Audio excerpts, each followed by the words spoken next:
Hi everyone, Mark Cavitas here for a digital reading session once again for Jubilate Music Group, and with me in the studio today, John Purifoy. Welcome, John. Mark. It's great to have you here, John, in the studio. Well, I'll tell you guys, John and I, we did a digital reading session for Upon a Midnight Clear, but you had to be on the Skype side of things.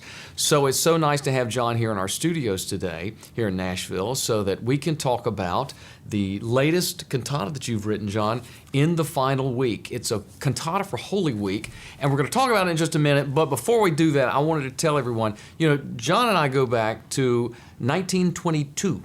When you do, I don't. Exactly. No, actually, when I was in graduate school at the University of Tennessee is when I first met John, and he took pity on a poor graduate student who wanted to see his first music publisher, which in those days, of course, was Purifoy Publishing. In a beautiful strip mall in Knoxville. It was lovely, and so sure enough, I came out into your place and saw you and Vicky and your operation, and so it was great, and you were very encouraging. So I've always appreciated that, John. Absolutely, it was. You've done well. Oh no, well you're very kind. As have you. So anyway, okay, so we're here to talk about In the Final Week.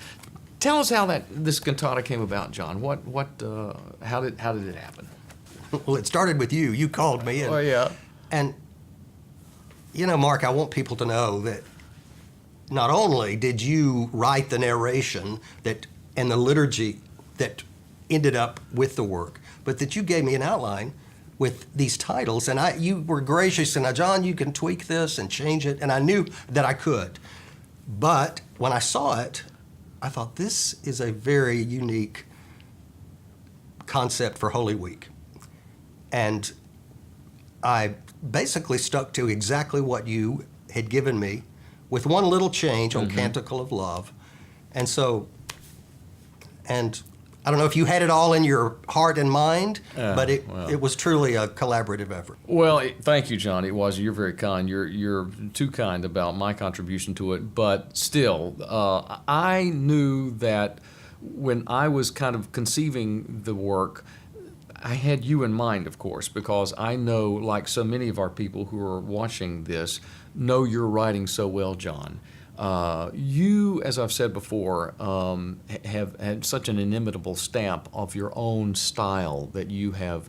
It's just you. I mean, and so that made it easy for me to come up with something that I knew you would just take it and run with it, and that's precisely what you did. You took my skeleton of an idea, and then you really fleshed it out, and you really brought the meat and the life to it, John. And so what we've come up with then is this cantata for Holy Week, and the great thing about it is that each of the anthems can be done separately during Holy Week. You've got a Palm Sunday anthem, a Maundy Thursday anthem, a Good Friday anthem. There are a couple of anthems that can be used all year long. So there is that aspect of In the Final Week, this cantata, that it's a budget stretcher in that sense. It's 25 minutes in length, and people can do it on a Maundy Thursday service, on a Good Friday service, anytime during Lent. And so it could be kind of the anchor of a larger hour-long service. And you've done a beautiful chamber orchestration for it, John. Talk about that. The instrumentation, it's like 4 woodwinds, if you count the French horn as a woodwind, flute, oboe, clarinet, French horn, and a string quintet. There you go. Violins, viola, cello, bass. So very accessible by any medium to small, certainly large church. Who can pull that together. And talk about the names of the pieces that are in the cantata, John. I believe there's 6 pieces in the cantata. Well, thanks to you and Lee Dingler and Noah. That's right. When the 3 of you met, the prayer of St. Francis, which we entitle the Prayer of Peace, Lord, make me an instrument, begins and ends the work. So it frames it. And if I may jump in right there, for you guys, that really harkens to what you said earlier as to what makes this unique.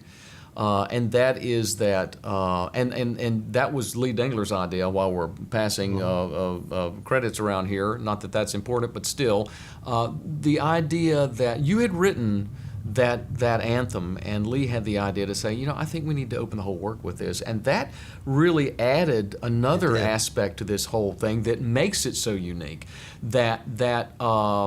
It becomes, Holy Week cantatas are always, of course, about the events of Holy Week naturally, but this one is framed and bookended with the idea of love and Christ's love as to why he came and sacrificed, and of course eternal life. It's all locked into this opening beautiful prayer for peace that you called it. The St. Francis prayer. I'll tell you what's beautiful about this work. I think as much as any work I've ever been involved in, it became evident as I wrote it.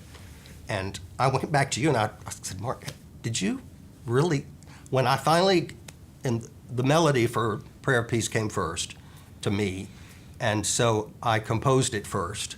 And when I did get to, for it isn't dying that we are born to eternal life, and I went, wow.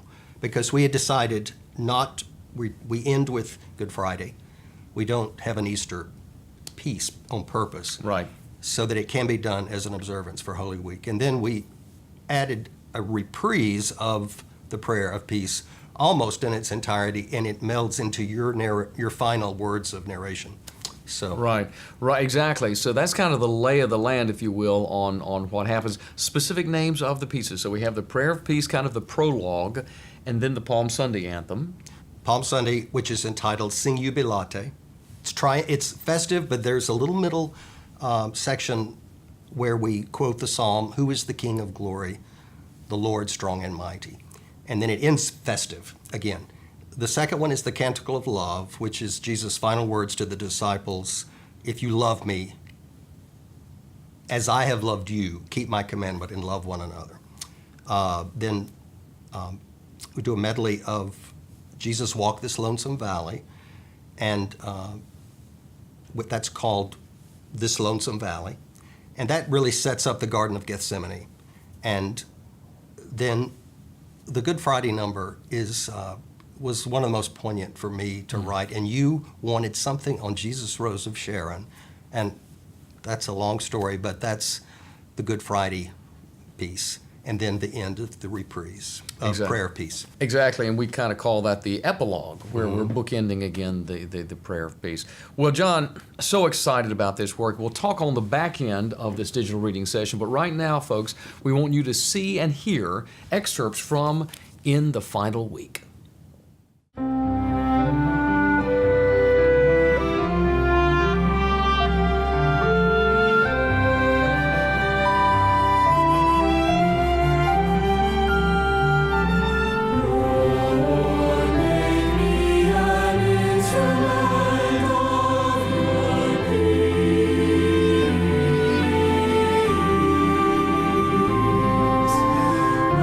There is hatred.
as I have loved you.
Inconceivable love to us by giving your only Son for us.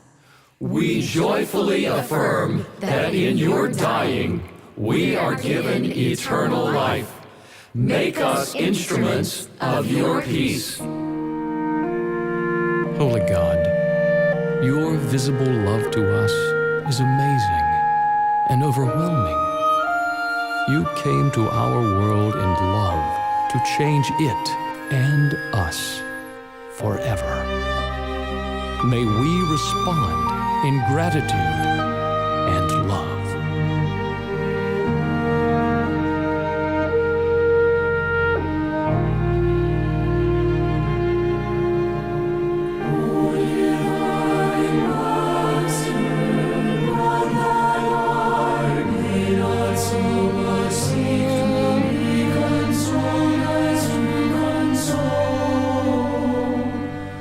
To be understood as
Those were excerpts from In the Final Week, a new cantata for Holy Week by John Purifoy.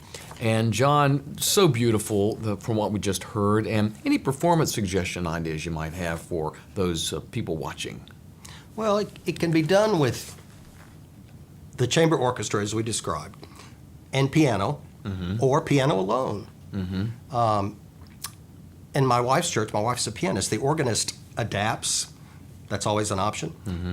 You could add more strings, have a fuller orchestra. You could double a few of the woodwinds if you can handle the creative part.